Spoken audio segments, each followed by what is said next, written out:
just about myself, it's like, I did my chemical engineering from BITS. I have been working in software for the last 10 years now. So I was the first engineer at M.PREM in 2012. That time it was only two of my co-founders, founders itself. So I joined as the third employee at 2012, and now we have a team of 30 engineers working out of Hyderabad. So it's like, in case for the people who don't know, what we do is nothing but the biggest problem in e-commerce right now is finding out the best price or best deal or the best product, or what product suits the user, or what price you want to buy. Because the e-commerce industry is full of discounts, or they're running offers at different point of time. We just are the aggregators of deals, and we do price comparison across the products, and then our real-time price analysis to let you know that whenever the price drops, and there are a few other stuff. So one advantage of which we have is that the last point, right? So because we being the neutral person in the e-commerce, we have that across the industry trending or the best-selling products, which you can actually figure it. So because we know the product of price of every product, we know that when there is a price drop across the market, we know that what is becoming a deal, or there is a 16 GB pen drive for less than the market. So those kind of stuff as well. So because it's primarily I am here to talk about the server and how AWS is helping us. So this is our server journey. So in 2011 and 2012 we were actually hosted in Big Rock as our using the cPanel. We used to upload the code and no server access and everything. So it's like the best constrained development you can ever do. You don't even get access to the console and this kind of stuff. Then we moved to then in 2012 to 2014 we were using a kind of a bare metal servers, not in AWS, in software at the time. So it's actually is good because you get a lot of customizable servers where you can actually build out your own server for processors and how many GB of RAM you want, the type of processor which you need. But the one problem which we always face are even longer maintenance, less redundancy. So let's say the RAM goes burst, or the hard drive actually gets corrupted. Then actually what happens is you have to wait for a longer time for the maintenance, or any maintenance, your server goes down, your application goes down, and all this kind of stuff. So in general, at least our observation is that bare metal servers, but the problem is it's about the maintenance, and you don't even have a backup. It's very difficult to take a backup of the bare metal servers and things like that. So 2014 onwards, we are actually, right now we are a mix of dedicated servers and software versus the Amazon instances. So I'll come back to what we use in Amazon in general, which primarily it fits our purpose. Probably it depends on this different use cases. So what we have found is using wherever you don't find a lot of scale, where you don't need a scalable infrastructure, where your traffic is constant, you know that what you're going to hit in this month, then actually probably bare metal server is going to just help you just stay there, because now you don't see a lot of spike in your traffic. But in case you need a spike in the traffic, probably you need to move towards a cloud server, because it's much more scalable over the time, and those kind of stuff, right? So just a couple of points which I thought I'll be happy to share is always find the right tool rather than the best tool in the market. To clarify on the point, right? So if anybody is trying to create a pub/sub system right now, probably it's a best thing in the market right now is go for Kafka, Apache Kafka, these kind of stuff. But it's the maintenance of the platform itself, being open source, you need to do everything yourself, or the amount of time you want to invest in that platform or the tool. It's probably it's going to be higher. Probably you can achieve the same using Redis. Probably a single instance Redis, which probably is much lesser. So try to figure it out. Being a startup, right? This is what we faced in 2014 or 2012, right? When we are actually going in, we can actually, there are a lot of tools to go in, but it's always better to actually choose probably take a call between a tool which will actually give you a better stability or easier maintenance, rather than going with the tool that which is the best in the market right now, right? And so the second thing is what is a fact in itself, right? I think choosing the right platform or the tool in itself is will guarantee a 50% of success in case of the engineering itself.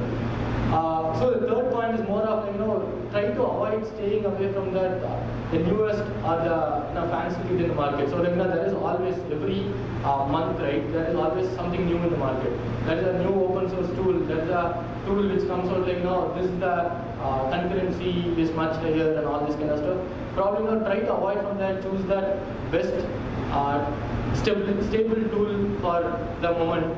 That will actually give you a more stability over the end, so that you can focus on what your product or what's your feature or your ideas, rather than focusing more about is my tool going to break, what are the limitations of the tool, all this kind of stuff, right? Even most of the tools. So if you take the 2011 when we started, right? I think Go was just started, and then I think Ruby on Rails was actually in its peak and all this kind of stuff. We are a PHP shop. Even today, right, we run in PHP. The reason why we went to the PHP is we don't want to take up lot of it's very easy to learn. Probably that's the one thing why we went there. It's very easy to learn. The tools are already very much stabilized. You don't have to we don't have to sit and worry about is my so Node, for example, Node.js was actually at that time was what came out. We were worried that if I go with the Node server, will I be sit and worry about whether the Node server is going to crash, or will I worry about my application? That's why probably try to avoid that kind of what is new in the market, find the product or the tool which is actually helpful to you. So the fourth point of the idea and the product rather than architectural decisions, what I meant there is so don't try to create a distributed crawler. For example, that's what we work on. Don't try to create a distributed crawler as a first goal. Probably when you are actually trying to create a product or idea, start something small, because there are a lot of stuff where it's ambitious to create something so engineering wise or idea wise it's more magical or more thrilling. It's actually good to have something which is bare minimum, which is going to solve the problem right now, and then based on that a lot of people is the iterative process.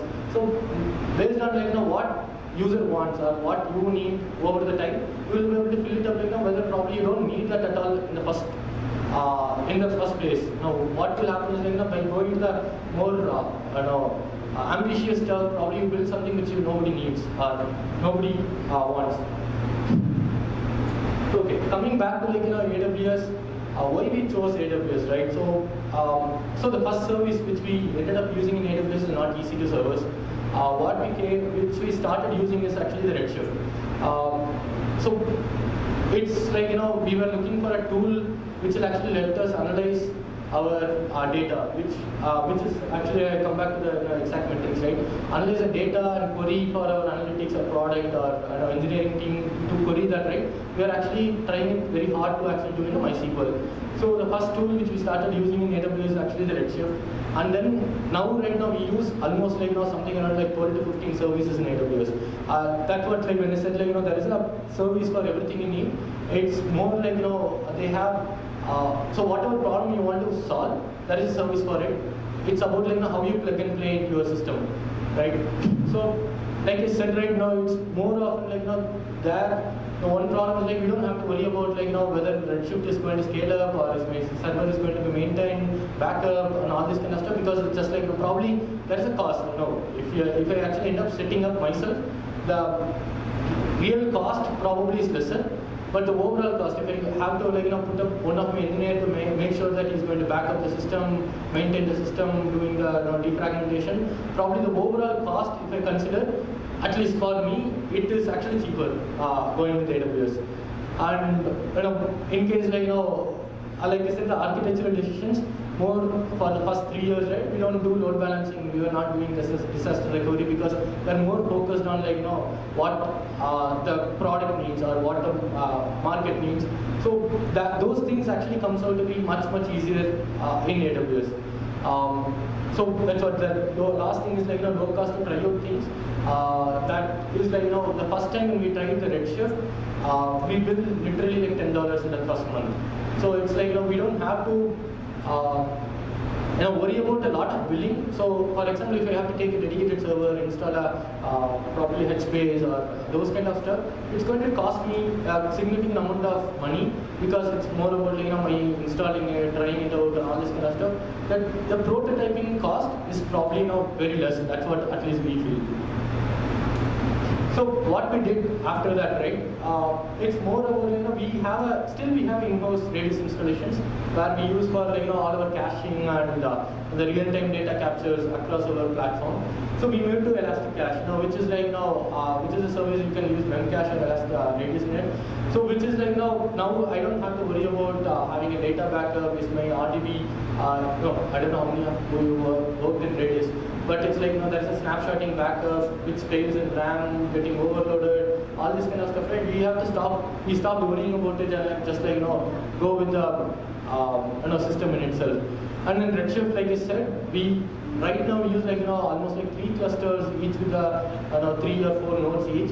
It's now any data decision or anything which is related to analytics we run in Redshift, used by across the team. Even a product manager to analytics guys and engineers. They query directly in Redshift if they want any metrics, like something about how many people viewed a certain product yesterday, or how many of the people bought in certain store in last 6 months. Any of this data, right? It's much more accessible by just keeping it Redshift. It's much more accessible, and the data decisions are much more faster or easier. So that is a service that Kindness is. It's a real-time streaming service. So which is more about like I said, it's the data coming from the customers. So we have an Android app, we have website and everything, right? Put together we get almost 10 to 12 million visits a month. So these data actually directly get streamed into the Kindnesses, so that in real time it's available for us to actually process. So it's let's say you visit using our app, we'll be able to process it in the real time in next, let's say 15-20 minutes. We figure it out what you are interested in, so that we can send a push notification saying you are looking for this. Are you still interested in something else related to it? So those kind of stuff, right? It's done through Kindnesses. So most of these tools, right, have an open source alternative. Just that it's make it much easier for us to try it out and without a lot of maintenance from our end. So there is a Lambda which we primarily use for our image processing right now. It's so we use we crawl e-commerce stores, and then we get the product pricing, product information, everything else, right? So we take the images and then we reprocess into multiple sizes which we not upload in the S3, and then we serve it. So Lambda makes it much easier for because it's event based, we pay less because for whatever we process only. So before Lambda we used to process in a server, that is server continues to run all the 24/7. It keeps running, waiting for the images to come back and process it. So now because of Lambda, right, it's a event based, we upload to the DynamoDB, it triggers the process, it runs it off, and then it closes the process in itself. So EMR is one of ways, like I said, whatever is not in Redshift, wherever we cannot maintain the current cluster, we do ad hoc processing over the 6 months of log processing, or let's say somebody wants to know that what's the 6-month retention of an app. So we run up EMR instances, and then we figure it out what is our retention and those kind of stuff. So device form is another thing which we use extensively. So how many of you are in a mobile app space? Right. So it's, if you are an Android, I think you guys are pretty much, at least in the consumer space, it's there's too much of variance. So for example, a lot of stuff which works in Samsung doesn't work in Redmi or Mi, and there are stuff which works in it becomes in the wrong 1+1, they kill the app notifications or whatever. So it actually, the device forms actually helps us on making sure that the things don't. So we have regression scripts which actually runs across devices to make sure we don't crash in certain platform, it continues to work, and how the features are behaving across the systems and those kind of stuff. So these are primarily non-mainstream services which we use. Apart from that, we use SNS, S3, CloudFront, RDS data pipeline for our regular stuff. And so it's not now I'm talking about AWS in general. So if I still consider, we are not completely AWS shop even now. We still run our dedicated servers for all our website delivery and all this kind of stuff. It's so one thing where there is not a spike in traffic. When you are not expecting a spike in traffic, you don't need actually a cloud server to scale up. So unless you are looking for a lot of scalability, you don't need to. So we are not completely in AWS. We still use our dedicated servers, and as you scale, right, you will so be ready for like now to change as you scale. There are systems like which will end up failing. So there are, for example, our analytics system used to be in MySQL before when we were actually small. So once we actually scaled up, the MySQL is not anymore scalable. So we actually shifted to Redshift. So take an iterative approach, run through that you deploy in a smaller system. As you want to scale it up, you scale it up to the different systems and things like that. And like I said, right, it's like there are tools that figure it out what's the tool is right for you. Probably that's what you need to actually go for, not the best tool in the market. So if you look for what's the best tool for anything, there will be always a tool that which is so complex or it will solve all the problems, but your problem is always unique. So try to figure it out what is the right tool in the market to do. So that's what is important. So using that AWS, right, what we have achieved is we process almost 500 GB of data per month, including all our data streams of email analytics or our website data, app data, and all this kind of stuff, right? It actually comes in directly to the Kinesis. We process it and then it goes in the Redshift for analysis or real-time data decisions and this kind of stuff. And then we do for example, the Kinesis is one bit which helps us let's say I want to take a decision or I want to actually send a notification or an email to a user based on your last 30 minutes activity or 24 hours activity. That Kinesis actually helps us do that. So all this kind of stuff, right? For example, when I say deals, it's more of if I have the stream of pricing data, I know what's the price drop over the last 7 days or last 24 hours or what is are people viewing or buying, what product they are buying. This will actually help us figure it out what is really selling in the market or what people are interested in. Those kind of stuff actually is nothing but a deal. So when interest of a product increase in the market, that's what we call it as deal, because more people are interested in it. So the last point is what probably I'm very proud of, right? So we still don't have any DevOps or system ops in our company. So it's the engineers themselves maintain the systems they need or the servers which they need or these things, which is primarily possible because it's provided in any cloud services, right? You create, in case of AWS, it's you create a AMI, you just create a different AMIs for different users for the state servers, or using Kinesis, you don't have to maintain, or Redshift, you don't have to maintain. Those things right now, where with all this data, right, we are still able to scale up without any dedicated system base. It's difficult in the sense putting in the perspective as a startup, right? We're always focused on, we are focused on how we can actually uplift the end user, how we will actually increase our revenue or how we bring more people. So any internal shifting, it's never a priority for us, right? So we do, most of the times what we do is it's a very much an incremental shift. So right now what feature needs that shift, we shift it, and then we let everything else run. So probably it's not scalable, but the next moment another feature hits a roof, probably that's the time that we shift. It's like I said, right, we do approach very iteratively. Unless there is a real problem, we don't actually do shift at all.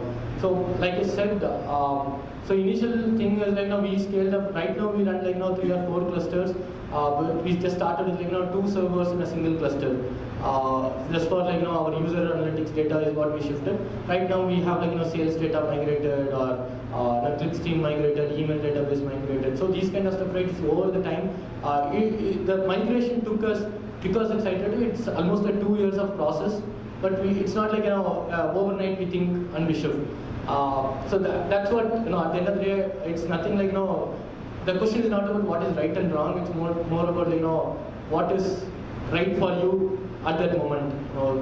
Can you actually spend that much of effort and time working on something which is not going to move anything related to your business? No, as a startup, right, at the end of the day, you are actually trying to do impact on the business or impact on your user.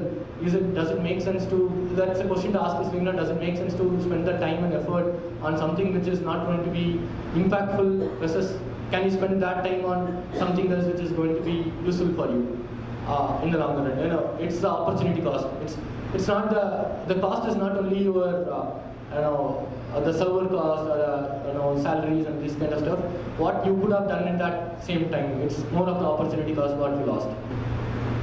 That's it I have.